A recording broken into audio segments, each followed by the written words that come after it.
Secara etimologis, proposal berasal dari bahasa Inggris yaitu propose, yang berarti melamar atau menawarkan diri. Secara sederhana, proposal dapat diartikan sebagai lamaran atau tawaran tentang sesuatu bentuk kerjasama yang akan saling menguntungkan kedua belah pihak. Bentuk fisik proposal adalah surat atau dokumen yang memuat tentang penawaran.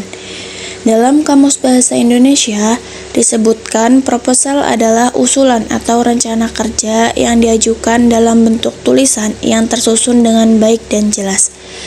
Oleh karena itu, proposal bisa diartikan sebagai rancangan atau draft sebuah rencana kerja yang ditunjukkan kepada pihak-pihak yang dianggap punya ketertarikan terhadap ide pelamar. Proposal juga merupakan sebuah media penyampaian ide mengenai suatu peluang dalam berbagai aktivitas, seperti individu maupun lembaga yang telah dirumuskan dari sebuah keadaan tertentu, sehingga akan mendatangkan keuntungan, baik kepada pihak yang mengajukan maupun pihak investor seperti perusahaan-perusahaan, event organizer atau I.O., atau lembaga-lembaga penelitian. Yaitu macam-macam proposal. Proposal dapat dipakai baik di dunia pendidikan maupun pekerjaan. Selain itu, proposal juga memiliki berbagai macam. Di setiap macamnya pun masih terdapat beberapa macam proposal. Yang pertama yaitu macam proposal berdasarkan tujuan. Berdasarkan tujuan, ada 4 jenis proposal, yaitu yang pertama proposal penelitian.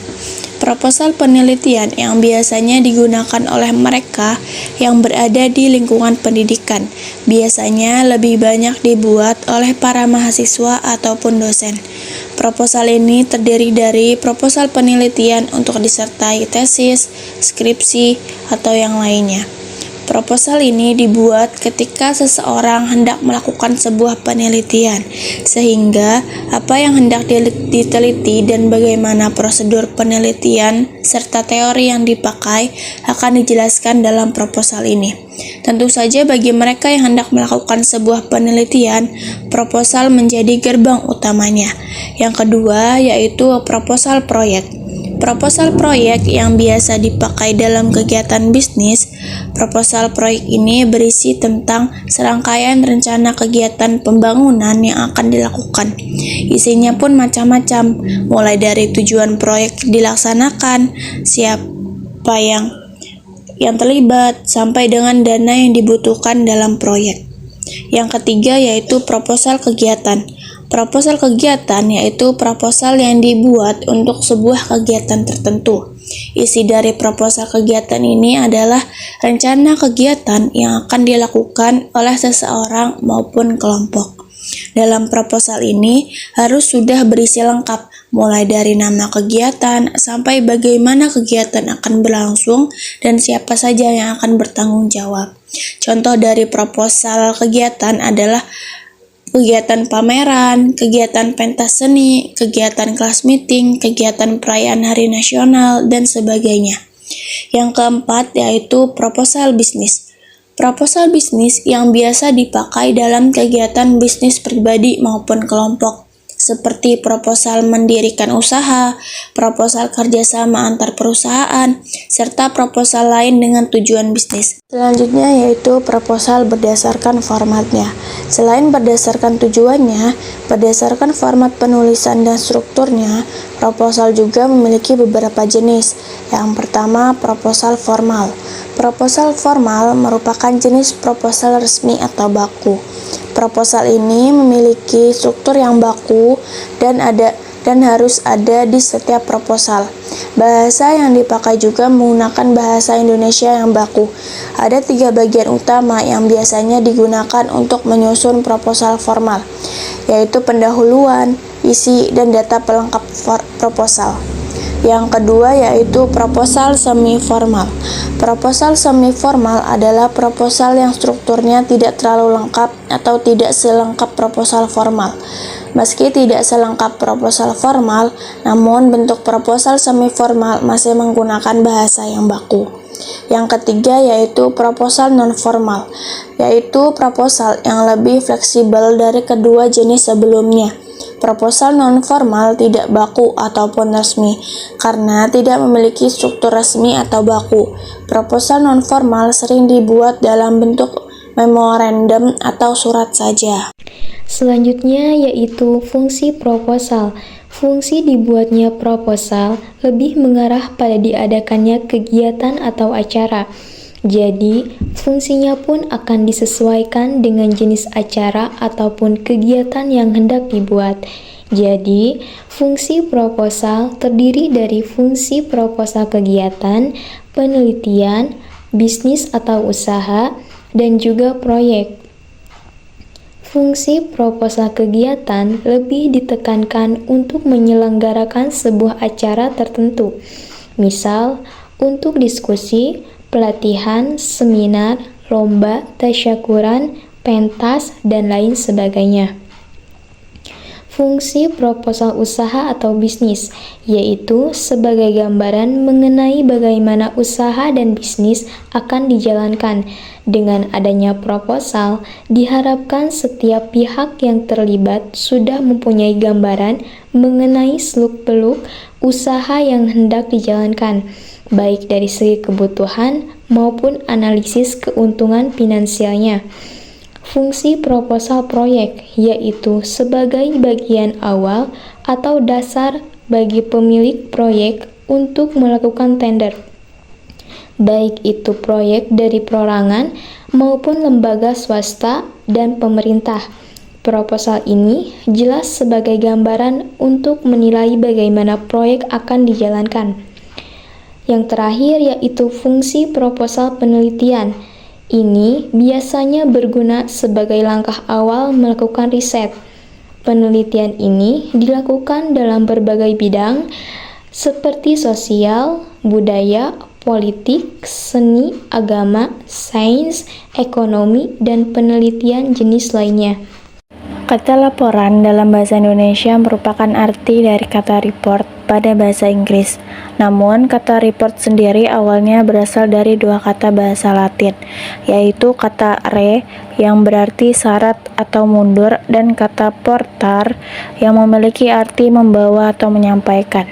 Kedua kata itu pun digabungkan sehingga membentuk kata reporter yang berarti menyampaikan informasi secara lengkap dari apa yang telah diperoleh sebelumnya.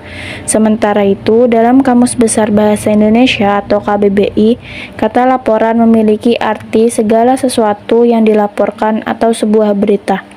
Laporan sendiri merupakan gambaran dari 5W1H yang berisi tentang apa atau what yang telah terjadi, di mana atau where kejadian itu berlangsung, kapan atau when peristiwa tersebut terjadi, mengapa atau why hal itu bisa terjadi, dan siapa atau who yang bertanggung jawab terhadap sesuatu yang telah terjadi itu.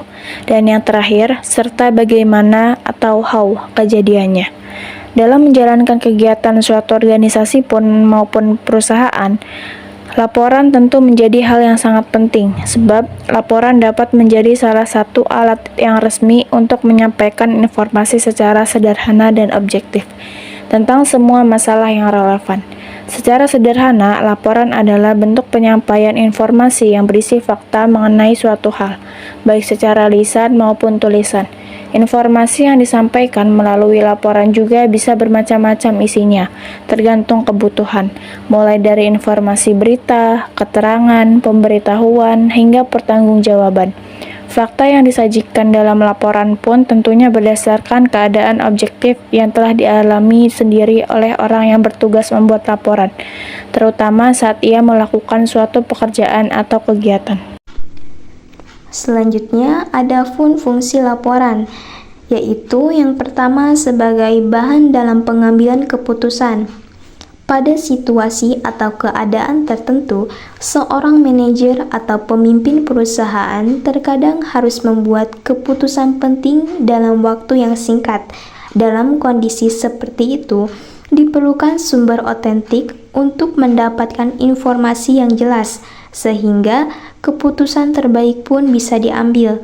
Nah, bahan pengambilan keputusan tersebut adalah laporan. Yang kedua, yaitu sebagai bahan analisis. Laporan juga merupakan sumber yang sangat penting, sebab setiap kali terjadi sebuah masalah dalam perusahaan, maka tim mereka pun harus berusaha mencari penyebabnya dan membuat rincian informasi mengenai masalah tersebut dalam bentuk penulisan laporan. Yang ketiga, yaitu sebagai alat pengawasan dan bahan evaluasi.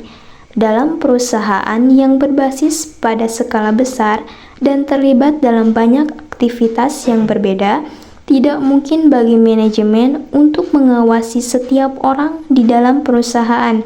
Oleh karena itu, laporan sangat diperlukan untuk mengawasi tindakan setiap departemen hingga individu. Selanjutnya, yang keempat yaitu sebagai bahan pertanggungjawaban. Melalui laporan, sebuah fakta bisa diungkap atau diketahui setelah ada data atau bukti akurat yang menyertainya.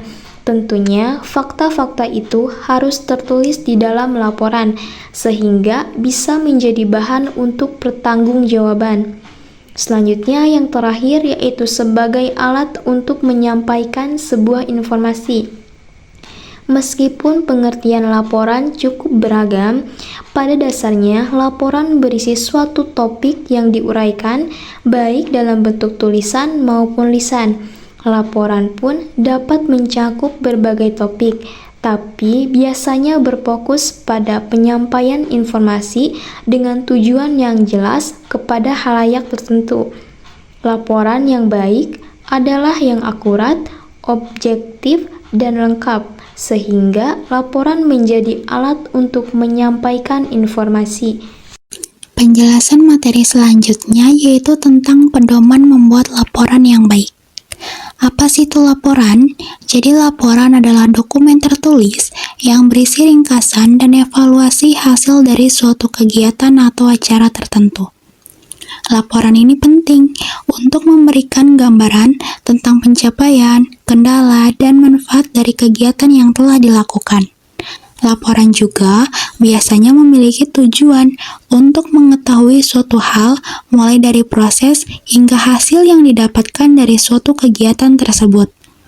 Di sini ada 8 poin untuk membuat laporan yang baik atau juga kita sebut dengan struktur laporan. Poin yang pertama yaitu cover. Cover adalah halaman yang memiliki letak ada di bagian paling awal pada suatu laporan. Halaman cover biasanya berisi judul laporan, identitas si penulis, serta keterangan mengenai penulis tersebut. Poin kedua yaitu kata pengantar. Kata pengantar adalah bagian wajib yang tidak boleh untuk dilewatkan saat membuat suatu laporan. Halaman kata pengantar ini memiliki fungsi mengantarkan pembaca untuk bisa memahami seperti apa isi laporannya. Hal itu membuatnya menjadi halaman wajib pada laporan. Poin yang ketiga yaitu daftar isi. Daftar isi sesuai dengan namanya, berarti suatu halaman yang memuat pemetaan halaman untuk setiap bab di dalam laporan, mulai dari bagian kata pengantar hingga halaman paling akhir.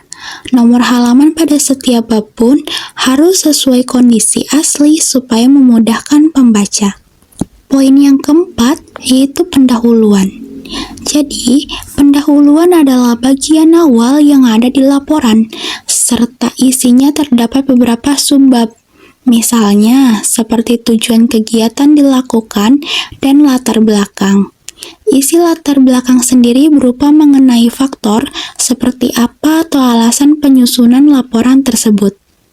Latar belakang biasanya juga mencakup suatu jawaban dari alasan yang melatar belakangi dalam pembuatan kegiatan atau penelitian tersebut dilakukan.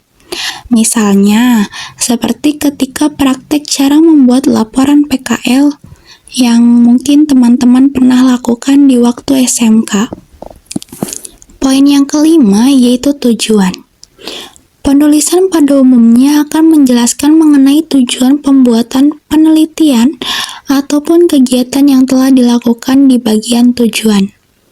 Penulis juga perlu mendeskripsikan tujuan secara jelas dan singkat ketika menuliskan laporannya. Poin yang keenam yaitu pembahasan. Pembahasan juga sering disebut sebagai isi dari sebuah laporan. Pembahasan adalah bagian inti laporan yang dibuat oleh penulis dan penjelasannya sangat detail dengan mencakup unsur 5W1H. Poin yang ketujuh yaitu penutup. Penutup pada umumnya mempunyai isi kesimpulan mengenai laporan atau kegiatan yang telah dilakukan sebelumnya. Teman-teman dapat menuliskan ringkasan mengenai berbagai hal yang sudah dijelaskan sebelumnya di bagian penutup. Selain itu, teman-teman juga dapat menambahkan saran untuk berbagai pihak terkait maupun kendala yang telah dialami selama kegiatan sedang berlangsung, sehingga penutup bisa disimpulkan memiliki bagian kesimpulan serta saran di dalamnya. Poin yang terakhir yaitu lampiran. Lampiran merupakan bagian paling akhir di dalam suatu laporan. Halaman lampiran biasanya membuat berbagai dokumentasi mengenai kegiatan dan akan mewakili kelengkapan laporan yang dibuat. Dokumentasi ini bisa berupa gambar atau foto, surat, tabel, dan masih banyak lagi lainnya. Nah, jadi setelah teman-teman mengetahui struktur laporan, ada baiknya teman-teman juga perlu memperhatikan hal-hal berikut dalam membuat laporan. Yang pertama, laporan harus jelas dan cermat. Yang kedua, laporan harus lengkap. Yang ketiga, mengandung nilai objektivitas. Yang keempat, langsung mengenai sasaran atau to the point. Yang kelima, disertai dengan adanya beberapa saran. Yang keenam, konsisten dan tegas dalam penjelasannya. Yang ketujuh, tepat waktu, yakni tidak lama dari waktu pelaporan yang ditentukan. Yang terakhir, disampaikan kepada orang atau audiens di alamat dan tujuan yang tepat. Materi selanjutnya yaitu tentang penggolongan laporan bisnis. Jenis laporan dapat dikelompokkan berdasarkan pada sifat, formalitas, panjang, arah, waktu, fungsi, dan bentuk laporan. Jadi, di sini saya akan menjelaskan yaitu berdasarkan sifat. Materi selanjutnya yaitu tentang penggolongan laporan bisnis. Jadi di sini ada 7 poin laporan berdasarkan berbagai pengelompokannya. Yang pertama, berdasarkan sifat teman-teman. Berdasarkan sifat, laporan dapat dikelompokkan menjadi laporan informal, analisis, dan proposal. Laporan informasi menyediakan data, fakta, umpan balik, dan berbagai informasi lain tanpa analisis atau rekomendasi. Sedangkan laporan proposal memberikan rekomendasi persuasif untuk pengambilan keputusan atau tindakan. Poin yang kedua, berdasarkan formalitas. Jadi, berdasarkan formalitas ini, laporan dapat dikelompokkan menjadi laporan formal atau laporan resmi dan laporan informal atau laporan tidak resmi. Laporan formal terstruktur dengan gaya yang menghilangkan unsur pribadi seperti penggunaan pronomina persona saya, Anda, dan lain-lain. Laporan informal biasanya berbentuk pesan atau tulisan pendek dengan gaya alamiah dan bahasa regam percakapan, misalnya dalam bentuk memo internal. Poin selanjutnya yaitu berdasarkan panjang. Pengelompokan laporan berdasarkan panjang membingungkan kan teman-teman? Memo 1 halaman jelas pendek dan laporan 20 halaman jelas panjang. Namun, sampai berapa halaman dapat suatu laporan disebut pendek? Yang perlu diingat ialah semakin panjang suatu laporan, semakin formal pula laporan tersebut. Yang selanjutnya yaitu berdasarkan arah. Berdasarkan arah ini, laporan dapat dikelompokkan menjadi laporan vertikal dan laporan horizontal, serta laporan internal dan laporan eksternal. Laporan vertikal mengarah tingkat organisasi yang berbeda, biasa ke atas atau ke bawah. Sebaliknya, laporan horizontal mengaruh tingkat organisasi yang sama. Misalnya antara divisi keuangan dengan divisi produksi dalam satu organisasi atau antara lembaga A dan lembaga B. Laporan internal didistribusikan dalam satu organisasi, sedangkan laporan eksternal dikirimkan keluar organisasi. Poin yang selanjutnya yaitu berdasarkan waktu. Apa sih yang disebut dengan berdasarkan waktu? Jadi, laporan dapat dikelompokkan menjadi laporan rutin atau periodik, dan laporan satu sewaktu atau ad hoc. Laporan rutin diterbitkan secara reguler berdasarkan jadwal yang telah ditentukan, misalnya harian atau tahunan, dan biasanya mengarah vertikal ke atas untuk pengendalian. Agar seragam dan efisien, laporan periodik dapat dibuat dengan bentuk formulir yang tinggal di sini. Laporan ad hoc dibuat berdasarkan kebutuhan dan bentuknya sangat beragam. Poin selanjutnya yaitu berdasarkan fungsi. Jadi, berdasarkan fungsi, laporan dapat dikelompokkan menjadi laporan pemasaran, laporan keuangan, laporan produksi, dan lain-lain. Hampir semua laporan dapat dikelompokkan ke dalam fungsi-fungsi itu. Satu laporan juga dapat dikelompokkan ke dalam lebih dari satu klasifikasi serta dapat memiliki arah baik vertikal atau horizontal maupun internal atau eksternal. Poin selanjutnya yaitu berdasarkan bentuk. Berdasarkan bentuk, laporan dapat dikelompokkan menjadi formulir, surat, memo, dan manuskrip. Laporan berbentuk formulir umumnya pendek, rutin, dan sebagian besar mengandung informasi angka, penjualan atau produksi, dan lain-lain. Laporan berbentuk surat umumnya pendek dan dapat memakai pronomina persona atau informal. Laporan berbentuk memo umumnya tidak terlalu panjang dengan dilengkapi informasi tanggal pengirim dan penerima dan subjek. Yang terakhir, manuskrip. Manuskrip adalah bentuk yang umumnya dianggap sebagai laporan yang panjangnya sangat beragam dan memerlukan pendekatan formal. Materi selanjutnya yaitu tentang sistematika laporan. Di sini ada beberapa poin sistematika laporan. Poin yang pertama yaitu bab 1 pendahuluan. Pada bab ini akan berisi latar belakang, rumusan masalah, tujuan penelitian, spesifikasi sistem, metodologi, dan sistematika penulisan laporan yang terkait dengan pembangunan sistem informasi ini. Poin selanjutnya bab 2, tinjauan pustaka.